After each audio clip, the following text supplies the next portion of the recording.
할렐루야. 우리 한번 따라하겠습니다. 영적 부흥으로 민족의 동반자 되게 하소서.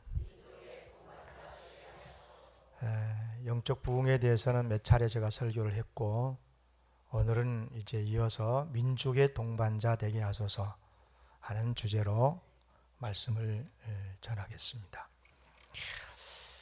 벌써 이제 저도 신학교를 졸업한 지가 몇십 년이 지났습니다만은 귀에 못이 박히도록 들었던 가르침이 있었습니다. 지금도 그렇게 신학교에서 가르치는지 모르겠습니다만은 목사는 항상 세 가지가 준비되어 있어야 한다 했습니다.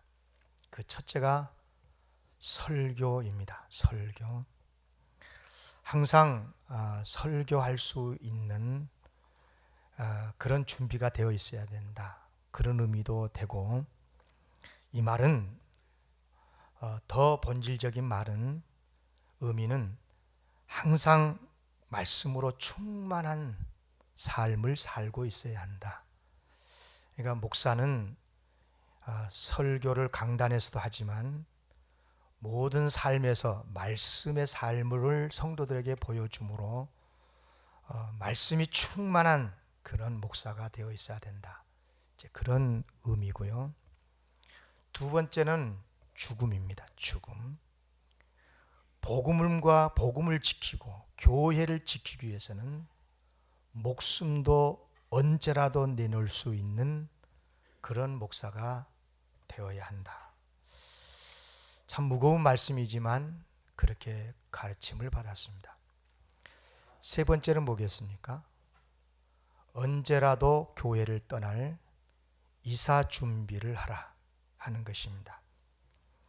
교회 덕을 위해서라면, 교회를 살리고 세우기 위해서는 언제라도 목사는 목사직을 내려놓을 수 있는 각오로 목회를 해야 된다.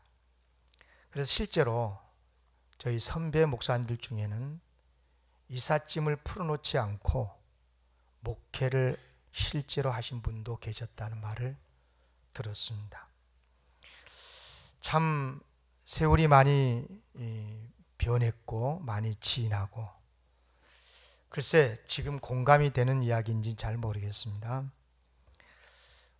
정말 어려운 이야기 아니겠습니까? 늘 말씀으로 충만한 삶을 산다.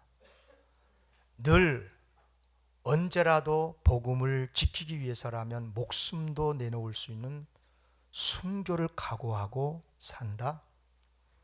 그리고 언제라도 교회를 세우기 위해서는 떠날 준비를 하고 있어야 된다. 여러분, 이거 어느 것 하나도 쉬운 일이 아니지 않습니까? 그러나 여러분, 실제로 이렇게 사시는 목사님들도 많고, 이런 귀한 훌륭한 신앙 지도자들이 많이 계십니다. 성경에서도 있지요. 오늘은 로마서를 읽었으니까 오늘 주제와 관련해서 말씀을 전해야 되니까 이 말씀을 기록했던 사도 바울을 이야기하겠습니다. 바울 사도님은요, 늘 말씀으로 충만했습니다. 그래서 그 많은 도시, 나라를 다니면서 선교의 여정을 소화하면서도 누구를 만나든지 어떤 세계, 어떤 문화 속에 사는 사람들이든지 어느 세대든지 간에 그들에게 필요 적절한 말씀을 전했고 복음을 전했고 교회를 세웠었지요. 성경도 여러 권 쓰지 않았습니까? 그런가 하면은 사도 바울은 복음을 위해서라면 정말 죽을 각오도 되어 있었습니다. 이제 3차 선교여행을 마치고 전도 선교 여정을 마치고 예루살렘에 올라갔다가 로마로 이제 가기 위해서, 선교를 떠나기 위해서 준비를 하기 위해서 예루살렘에 가는데 많은 사람들이 만류를 합니다. 특히 하나님께 예언의 은사가 있었던 여인들도 올라가면 안 됩니다. 올라가면 결박을 당할 거고 죽을 수도 있습니다. 울면서 앞을 가로막았을 때 사도 바울은 그들에게 이렇게 이야기를 했습니다. 사도행전 21장 13절이죠. 바울이 대답하되 여러분이 어찌하여 울어 내 마음을 상하게 하느냐? 나는 주 예수의 이름을 위하여 결박당할 뿐 아니라 예루살렘에서 죽을 것도 각오하였노라.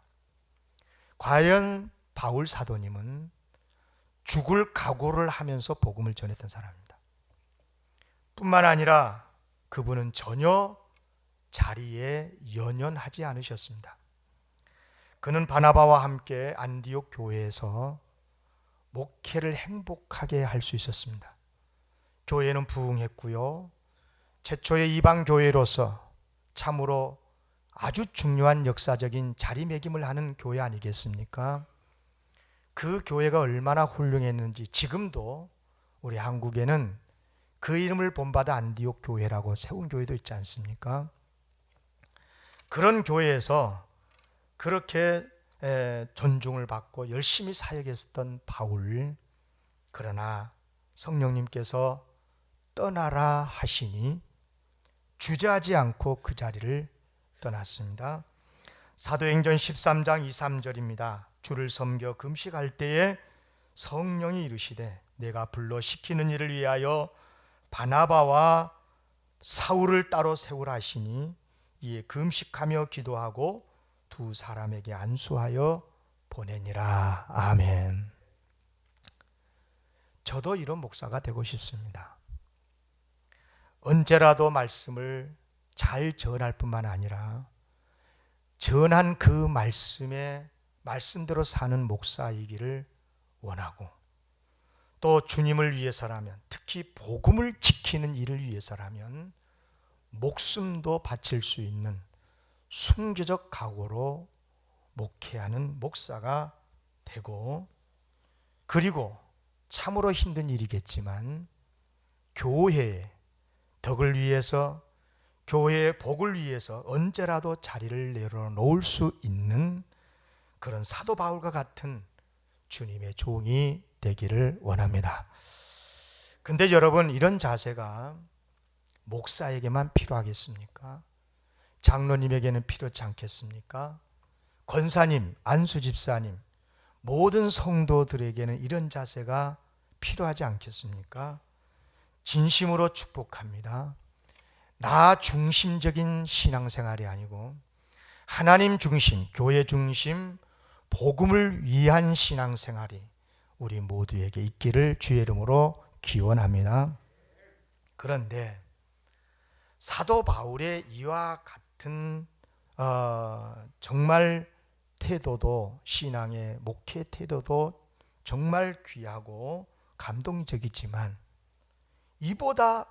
이것과는 비교할 수 없는, 방금 앞에 세 가지 말씀을 드렸지만 이것과는 감히 비교할 수 없는 위대한 신앙의 모습을 보여주는 것이 또 한 가지 있었습니다. 그것이 무엇일까요? 오늘 본문에 나오죠.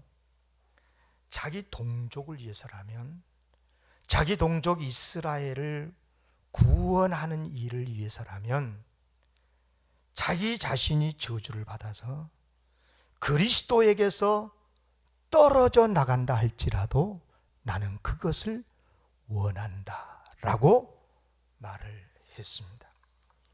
그리스도에게서 떠나면 어디 갑니까? 천국 갑니까? 지옥 가는 거예요. 이 세상의 목숨과는 비교할 수 없는 영원한 복락을 내가 거기에서 떨어져 나간다고 할지라도 나는 원한다. 도대체 그에게 이스라엘이 어떤 나라이길래, 바울에게 있어서 그의 조국이 어떤 의미이기에 자기 영혼을 걸고 예수 그리스도의 구주의 이름을 걸고 이스라엘의 구원을 그토록 원했었을까요? 오늘 본문 3절을 우리 다 함께 사도 바울 같은 마음을 가지고 읽겠습니다. 3절입니다. 시작. 나의 형제 곧 골육의 친척을 위하여 내 자신이 저주를 받아 그리스도에게서 끊어질지라도 원하는 바로다. 아멘. 여러분, 이 말이 맞습니까? 이렇게 말할 수 있겠습니까? 오해하지 마십시오. 바울이 이렇게 말을 했다고 해서 그가 천국과 영생을, 예수 그리스도를 가볍게 생각을 했다는 그런 뜻이 절대 아닙니다. 천국과 영생보다 민족을 더 위에 뒀다는 말도 아닙니다. 또한 아무리 자기 자신이 영생을 내놓고 싶어도 영생이라고 하는 것은, 그리스도 예수 안에서 받은 구원이라는 것은 내려놓아지는 게 아닙니다. 그런 성격의 것이 아니에요. 결코 구원받은 하나님의 자녀는요, 아무리 내가 그것을 거절하고 싶어도 그리스도에게서 끊어질 수가 없어요. 아멘. 얼마나 귀한 사랑이고 복음입니까? 이건 내 말이 아니고 오늘 본문 바로 앞절 로마서 8장 39절에서 그렇게 이야기를 했어요, 바울이. 다 같이 읽어봅시다. 39절입니다. 시작. 높음이나 깊음이나 다른 어떤 피조물이라도 우리를 우리 주 그리스도 예수 안에 있는 하나님의 사랑에서 끊을 수 없으리라. 아멘. 그러면 그리스도에게서 끊어질 수 없다고 해놓고 끊어질지라도 이스라엘의 구원을 원한다, 빈말입니까? 그러면 자기 마음을 속이고 하는 이야기입니까? 마음으로는 그렇지 않으면서 말만 그렇게 하는 것입니까? 절대 그런 게 아니죠. 그래서 1절 2절에서 이렇게 자기의 진심을 드러냅니다. 1절 2절 시작. 내가 그리스도 안에서 참말을 하고 거짓말을 아니하노라. 나에게 큰 근심이 있는 것과 마음에 그치지 않은 고통이 있는 것을 내 양심이 성령 안에서 나와 더불어 증언하노니. 그렇습니다. 그러니까 이 말은 무슨 말이냐면, 한마디로 정리하면 그만큼 자신의 조국 이스라엘을 사랑한다는 거예요. 여러분, 나에게 대한민국은 무엇입니까? 내 조국 대한민국은 나에게 어떤 나라입니까? 사도 바울에게 있어서 이스라엘은 그리스도에게서 끊어질지라도, 내가 영생의 나라 천국에 이르지 못할지라도 나는 이스라엘이 구원받기를 원한다. 여러분, 정말 이 바울의 마음이 도대체 어디서 나온 마음입니까? 학교에서 배웠습니까? 부모에게서 배운 겁니까? 여러분, 조국 사랑이 어디서 나오는 것입니까? 정말 우리는 바울과 이스라엘 관계를 또 생각을 해보면 더욱더 진하게 감동받을 수밖에 없어요. 여러분요, 바울은 이토록 조국 이스라엘을 사랑했건만 이스라엘 사람들은 어떻든 바울을 죽이려고, 바울을 박해를 넘어서 해치려고 죽이려고 했던 그런 이스라엘 사람들 아니었습니까? 박해 정도가 아니라 이 땅에서 아예 제거하려고. 사도행전 14장에 가보면 이제 바울이 루스드라에서 하도 박해를 받고 이제 안디옥과 이고니온으로 이제 옮겨서 복음을 전하는데요, 세상에 유대인들이 바울을 죽이겠다고 거기까지 쫓아와가지고 사람들을 선동해서 바울을 돌로 쳐서 죽이려고 했어요. 죽은 줄 알고 시해로 끌어내치니라 그랬어요. 뿐만 아니라 사도행전 23장 12절에 보면 날이 샘에 유대인들이 당을 지어 맹세하되 바울을 죽이기 전에는 먹지도 아니하고 마시지도 아니하겠다. 세상에 이럴 수 있습니까? 나 그 사람 죽이기 전에는 밥도 안 먹고 마시지도 않겠다. 이렇게 결사대를 만든 사람들이 무려 40여 명이나 있었어요. 결사대가 조직이 돼가지고. 여러분, 그들이 기다리고 있는 예루살렘에 바울이 들어간다? 여러분, 이것은 목숨 걸고 들어간 것 아니겠습니까? 하나님께서 보호해 주셔서 살아남았지. 정말로 그런 조국인 이스라엘, 그런 민족인 유태인들을, 그럼에도 불구하고 그들이 구원받을 수만 있다면, 그들이 하나님의 나라의 백성만 될 수 있다면, 다시 하나님의 백성으로서 회복될 수만 있다면, 내가 그리스도에게서 떠나서 떨어져서 지옥에 가도 상관이 없다고 말할 정도로 그렇게 사랑하는 그 바울의 애국심, 여러분 얼마나 감동이 됩니까? 세상의 지위도 아니고 돈 잃어버린 것도 아니고 자리 내려놓겠다는 것도 아니고 이 육신의 목숨을 잃은 것, 그것 말한 것도 아니고 세상에 영생 복락을 얻기 위해서 예수 믿는 것 아니겠어요?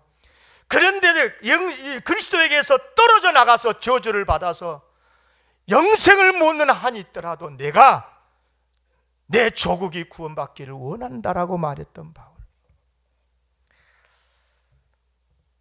지옥에 가도 괜찮단 말 아니요. 세상 혈육이나 친구를 잃은 정도가 아니에요. 한 분밖에 없으신 나의 주님, 그 예수님을 잃어도 좋겠다. 상상할 수 있습니까? 잘 들으세요. 예수를 바르게 믿으면 이렇게 됩니다. 아멘. 예수를 바르게 믿는 그리스도인이 되면 나라를 이렇게 사랑하게 됩니다. 아멘. 그러면 왜 이렇게 사도 바울이 동족 이스라엘을 사랑한 걸까요? 두 가지 이유가 있습니다. 하나는 말 그대로 자기의 골육 친척이기 때문이죠. 여기 3절에 그랬잖아요. 나의 형제, 곧 골육의 친척을 위하여. 쉽게 말하면 자신과 피를 나눈 동포라는 거죠. 그래요. 바울에게도 조국이 있었습니다. 자기 나라, 자기 민족. 바벨론에게 멸망당했고 아수르에게 패망당했고 그리고 페르시아에 이어서 지금은 로마의 속국이 되어 있는, 그리고 수많은 유대인들이 박해를 피해서 세계 곳곳에 흩어진 디아스포라 이스라엘 민족을 생각을 할 때 한이 맺히고 고통이 되고 어떻게 해서라도 이 민족을 구원하고 싶고 살리고 싶고 그런 마음이 바울의 심장 속에 있었다, 그 말이에요. 여러분, 한 가지 정말 준엄하게 질문을 해보겠습니다. 속으로 여러분 진짜 진솔하게 대답을 해보십시오. 그리고 그 대답은 바로 여러분들의 신앙입니다. 여러분들의 인생관이고 가치관이라고 할 수 있습니다. 제가 질문해 보겠습니다.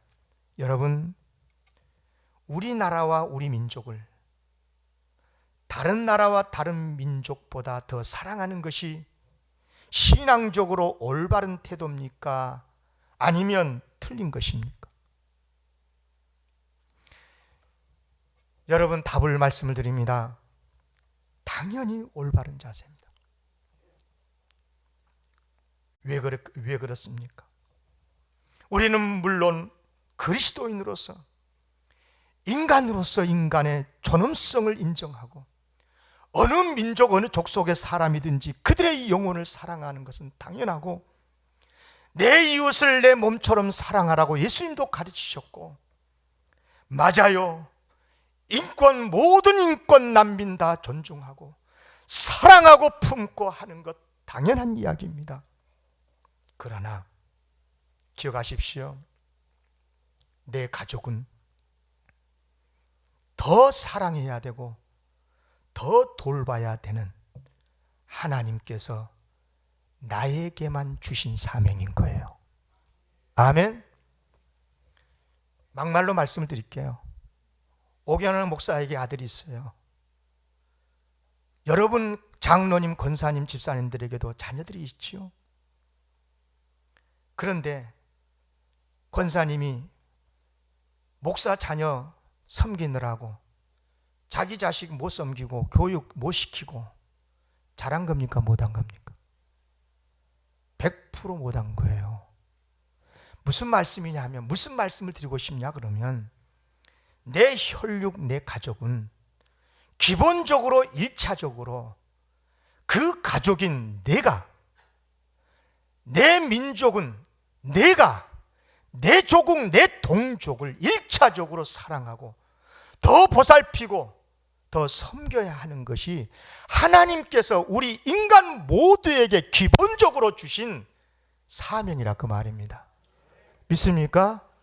아멘입니까? 내 부모니까 내가 복양하고, 목사라도 목회를 하고 있지만 내 자식이니까 내 자식을 먼저 사랑하고 돌보는 것이 마땅한 일 아닙니까? 이것은 하나님께서 그렇게 가르치셨어요. 주님께서 그렇게 가르치셨다 그 말입니다. 사랑하는 성도 여러분, 사도 바울은 어느 정도로 이야기를 했냐 그러면 디모데전서 5장 8절에 이렇게 가르쳤습니다. 누구든지 자기 친족, 특히 자기 가족을 돌보지 아니하면 믿음을 배반한 자요 불신자보다 더 악한 자니라. 아멘. 그런 의미에서 가족을 속이고 신앙을 이유로 해서 거짓말을 하고 부모를 속이고 자녀를 속이고 형제를 속이는 그런 식으로 신앙생활하는 사람들이 올바른 신앙생활을 하는 것입니까? 그런 자들은 이단이고 잘못된 것 아니겠습니까? 여러분 기억하셔야 되는 거예요. 그런 의미에서 우리는 모든 인류를 사랑해야 되지만, 모든 민족도 품고 기도하고 섬겨야 되겠지만, 내 민족, 내 동족, 대한민국, 내 동포를 특별히 사랑하고 섬겨야 될 줄로 믿습니다. 또 한 가지가 더 있습니다. 바울에게 있어서 이스라엘은 자기의 혈육을 넘어 또 다른 특별한 의미가 있었습니다. 그것은 뭐냐면, 이스라엘은 아브라함 때부터 자기 조상 아브라함으로부터 시작되어서 하나님의 약속이 있고, 하나님이 일찍이 선택하셔서 당신의 백성으로 삼아 주신, 그래서 율법이 있고 성전이 있고 예배가 있는 하나님의 공동체라고 하는 의미가 있는 거예요. 사랑하는 성도 여러분, 그런 의미에서 지금 하나님의 백성의 공동체는 누구겠습니까? 당연히 교회가 아니겠습니까?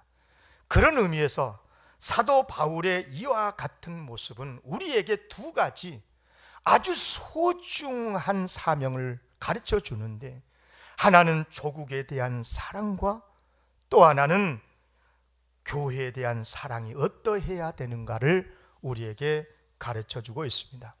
이 시간에는 어떤 교회를 말하는 게 아니고, 이제는 오늘 설교 제목대로 민족의 동반자가 되자라고 하는 주제로 설교를 하고 있으니까, 이 시간에는 조국에 대한, 대한민국에 대한, 우리나라에 대한 이야기를 중심으로 해서 설교를 계속 진행합니다. 여러분요, 동족 사랑은 모세에게서도 그대로 나타납니다. 모세가 시내산에 올라서 하나님의 율법을 받으려고 하고 있는 동안에, 받고 있는 동안에 산 아래에서는 무슨 일이 일어났습니까? 이스라엘 백성들이 금송아지를 만들어 놓고 그 앞에 절하며 우상 숭배를 하는데, 심지어 무슨 말까지 하냐면 이 금송아지가 우리를 애굽에서 구원해 냈대요. 그럴 수 있습니까? 그들이 출애굽한 지가 언제입니까? 여러분 광야에서 생수를 마신 적이 언제입니까? 그날도 하늘에서 떨어지는 만나를 먹었고 그날에도 메추라기를 고기로 먹었던 그들 아니었겠습니까? 그런데 그들의 입에서 세상에 우리를 구원해 주는 이가 하나님이 아니고 이 금송아지라니요. 여러분 신앙을 믿습니까? 우리의 신앙을 믿을 게 아닌 거예요. 우리가 믿는 것은 신앙을 믿는 게 아니라 하나님을 믿는 것인 줄로 믿습니다. 하나님을 믿는 것이 신앙인 거지, 내가 믿는 신앙을 내가 믿는 게 아닌 거예요. 착각하지 마세요. 교만하지 마세요. 언제 그렇게 예수 잘 믿었다고 어느 날 갑자기 교회를 떠나고 어느 날 갑자기 하나님 운운하고 교회 운운하고 신앙 어떻고 예수 있네 없네 그런 말한 사람들 보세요. 하나도 이상할 게도 없어요. 사람은 그런 거예요. 여러분 오직 겸손하게 주님 앞에 엎드리시기를 기원합니다. 하나님을 의지하세요. 하나님을 의지해야죠. 그래요. 그럴 때 하나님이 얼마나 화가 나셨겠어요. 싹쓸이 하겠다, 다 죽이겠다. 그럴 때 모세가 어떻게 했어요? 하나님 앞을 가로막고 엎드려 기도합니다. 하나님, 이들의 죄를 용서해 주십시오. 그렇지 아니하시오면 원하건대 주께서 기록하신 책에서 내 이름을 지워버려 주옵소서. 지워지지는 않겠지만 그럴 정도로 민족을 사랑하고 그럴 정도로 이스라엘의 동포를 가슴에 품고 섬겼었던 모세의 그 정신이 우리가 느껴지지 않습니까? 그러면 이제 결정적인 분 한 분을 더 말씀을 드립니다. 우리의 구주 예수님 어떠실 것 같습니까? 인류의 구세주라고 하시는 그 예수님은 그분에게는 민족이 없었습니까? 그분의 조국이 없었습니까? 여러분, 예수님께서 예루살렘을 바라보시면서 얼마나 우셨습니까? 누가복음 19장 41, 42절에 가까이 오사 성을 보시며 우시며 이르시되 너도 오늘 평화에 관한 일을 알았더라면 좋을 뻔하였거니와 지금 내 눈에 숨겨졌도다. 장차 예루살렘 성이 다 무너지고 모든 민족들이, 이스라엘 민족이 2000년 세월 동안 흩어져서 디아스포라로 살 것을 생각하니 우리 예수님께서 가슴을 치고 한탄할 수밖에 없고 예루살렘을 쳐다보고 눈물을 흘릴 수밖에 없었더라, 그 말인 거야. 여러분, 우리 예수님은 분명 이방인을 포함한 인류의 구세주가 맞고 우리 예수님은 세계 선교를 명령하셨고 예수님은 모든 민족을 제자로 삼으라고 명령하신 게 틀림이 없습니다. 그러나 그렇다고 이스라엘을 포기하라고 하셨나요? 예루살렘을 포기하라고 하셨나요? 그렇지 않습니다. 예수님 마지막 말씀이지 않습니까? 오직 성령이 너희에게 임하시면 너희가 권능을 받고 그 다음에 예루살렘과 온 유대와 그리고 사마리아와 이스라엘 온 땅까지 내 증인이 되라고 말씀하지 않습니까? 먼저가 내 도시고 내 민족이고 그런 것이다, 그 말입니다. 사랑하는 성도 여러분, 기억하십시오. 우리는 그리스도인으로서 반드시 주님을 섬겨야 하지만 동시에 내 민족, 내 나라를 사랑해야 될 줄로 믿습니다. 교회도 사랑하고 온 인류도 사랑해야 되겠지만 세계 선교도 해야 되지만 민족 선교가 먼저고 우리 나라가 하나님의 구원을 받을 수 있도록 힘써야 될 줄로 믿습니다. 가볍게 생각해 보십시오. 아니, 조금만 무겁게 생각해 보십시오. 어느 한 성도가 교회의 일을 하고 세계 선교를 한답시고 자기 가족을 내팽개친다고 그러면 그 가족이 예수를 잘 믿겠어요? 그것을 보는 다른 이웃들이 교회에 잘 나오겠어요? 오히려 전도의 길이 막히지 않겠습니까? 아무리 선한 일을 많이 한다고 한들 그게 주님 앞에 주님의 이름으로 세상에 소금이 되겠습니까? 빛이 되겠습니까? 여러분, 그런 의미에서 저는 생각해 봤어요. 지금 한국 교회가 부흥하지 못한 진짜 이유가 뭘까? 저는 생각해 봤어요. 많이 있습니다. 여러 가지 있습니다. 교회 안에도 있고 교회 밖의 요소도 있고 많이 있지만 저는 그런 생각을 했어요. 한마디로 우리나라 국민들의 마음을 교회가 잃어버려서 그런 건 아닌가? 교회가 먼저 민족의 아픔을 끌어안고 나라를 걱정하고 나라를 위해서 기도하고 이 나라를 세우기 위해서 힘쓰는 민족의 동반자가 되어야 되는데 그러지 못하고 있어서 그런 것은 아닌가? 교회가 교회를 위해서 담을 쌓고 교회가 교회를 위해서 민족과 등을 돌리고 그러면 되겠습니까? 설령 박해를 받고 욕을 먹고 돌팔매질을 당할지라도 이웃을 향해서 나라를 향해서 교회가 희생해야 되는 거고 섬겨야 되는 거고 그것이 교회가 아니겠습니까? 우리 교회가 그래야 될 줄로 믿습니다. 그래요.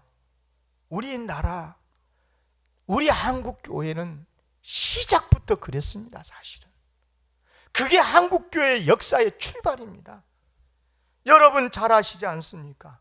500년의 조선이라는 나라가 이제 기울어져서 이제 암울한 시대, 곧 멸망을 당해야 되는 그럴 무렵에 기독교가 한국에 들어왔습니다. 꺼져가는 등불과도 같은 이 조선이라고 하는 나라, 이 나라가 망해가고 이제 새로운 대한민국이 세워져 가는 과정 속에 일본을 비롯한 얼마나 많은 외세가 있었고 얼마나 많은 어려움이 있었습니까? 거기에 빌붙어서 민족을 괴롭히고 또 동포를 힘들게 많은 악한 자들도 얼마나 또 있었습니까? 그러나 그때 교회가 어떻게 했습니까? 교회가 앞장서서 나라를 끌어안고 기도하지 않았습니까? 대한독립 만세 앞장서서 총탄을 맞으면서 만세를 불렀고 나라를 지키고 민족을 살리기 위해서 주님의 이름으로 순교를 각오하고 복음을 전하다가 옥살이를 하고 옥에서 순교를 하는 주기철 목사님 외에 얼마나 많은 우리의 신앙의 선배들이 있었습니까? 이 나라를 살리기 위해서 치유하기 위해서 먼저 교회를 세우면서 병원을 세웠고 학교를 세우고 그게 교회가 아니었었습니까? 그래요. 한국 교회는 그렇게 시작했습니다. 그래서 많은 국민들이 교회를 향해서 마음을 열었고 교회는 그렇게 부흥이 된 겁니다. 그런데 21세기 지금 한국 교회의 모습은 대한민국에 있어서 이 국민들에게 있어서 어떤 의미가 있습니까? 사랑하는 성도 여러분, 우리는 겸손하게 하나님 앞에 엎드려야 될 줄로 믿습니다. 회개할 게 많습니다. 정말 가슴을 치고 눈물을 흘려야 될 일이 많습니다. 그래서 이 시간의 결론으로 우리가 나라를 위해서 이 시점에, 이 시대에, 바로 이 시점에 내가 정말 기독교인으로서 나라를 위해서 나라를 사랑한다는 것이 뭘까? 어떻게 하는 게 나라 사랑일까? 몇 가지를 요약해서 말씀을 드립니다. 첫째, 기도하십시오. 아멘. 나라를 위해서 기도해 주십시오. 이 나라가 정의로운 나라, 평화의 나라, 자유를 지키는 나라, 평화가 통일로 이어지는 나라가 될 수 있도록 기도하십시오. 대통령과 위정자를 위해서 기도하시고 이 나라가 바르게 세워질 수 있도록 기도하시길 바랍니다. 개인적으로도 기도하시고 특별히 교회 공기도할 때, 대표 기도할 때는 반드시 나라를 위한 기도를 빼지 마십시오. 반드시 기도하십시오. 기도는 또 특별히 복의 통로라고 하지 않습니까? 우리가 나라를 위해서 기도할 때 하나님께서 우리 나라에 복을 주실 줄로 믿습니다. 사무엘 선지자는 그랬어요. 자기가 현직에서 이제 은퇴를 하고 물러갈 때에 염려하는 백성들에게, 이스라엘 사람들에게 뭐라고 말한 줄 아십니까? 나는 너희를 위하여 기도하기를 쉬는 죄를 여호와 앞에 결탄코 범하지 아니하겠다. 기도하지 않으면 죄라요. 여러분, 나라를 위해서 기도하지 않으면 죄를 짓는 거예요. 나라에 죄를 짓는 거다, 그 말입니다. 나라를 위해서 기도하시기를 기원합니다. 기도해야 돼요. 또 하나는 나라를 위해서 정의를 세우십시오. 매우 중요한 말입니다. 정말 우리가 나라를 위해서 해야 될 일이 많아요. 정의롭게 살아야 되겠고, 정의를 가르쳐야 되고, 바르게 살도록 자녀들에게 가르치고, 그것도 해야 됩니다. 여러분, 솔직히 말해서요, 소돔과 고모라가 멸망한 이유가 뭡니까? 죄 때문에 망했다고 생각하시지요? 틀렸습니다. 죄 때문에 망한 게 아니고 의인 10명이 없어서 망한 거예요. 여러분, 예루살렘 성이 바벨론에게 망한 줄 아십니까? 예루살렘 5장 1절에 의하면 정의를 행하며 진리를 구하는 자를 한 사람이라도 찾으면 내가 이 성읍을 용서하리라. 의인이 없어서 망했다, 그 말이에요. 여러분, 죄인이 많다고 한탄하지 마세요. 여러분, 죄인들이 사는 세상에 죄인이 없겠습니까?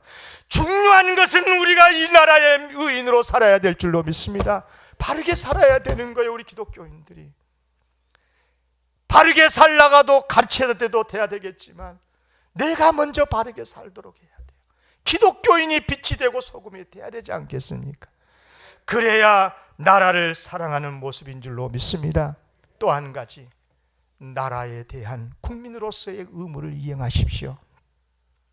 여러분, 우리는 그리스도인으로서의 그리스도인의 의무도 지켜야 되지만 국민의 의무도 지켜야 되는 거예요. 여러분, 국민의 4대 의무를 알기나 아십니까? 한번 같이 시작. 국방. 여자는 국방 아닌가? 자, 국방, 근로, 또 교육, 납세. 이 4대 의무 아니겠어요? 요즘은 6대 의무라고도 그래요. 하나는 환경 보존의 의무가 있다. 또 하나는 재산권을 공공복리에 맞게 행사하는 의무가 있대요. 이래서 6대 의무로 말하는, 아무튼 나라를 사랑해야 되는 거예요. 저는요, 종교인 납세와 과세와 관련해 가지고 나름대로 공부도 좀 하고 우리 노예에서도 제가 지도하고 있는 입장에 있습니다만은 참 할 말이 많아요. 간단하게 딱 한 가지만 멘트를 하면 국가적으로 큰 손실입니다.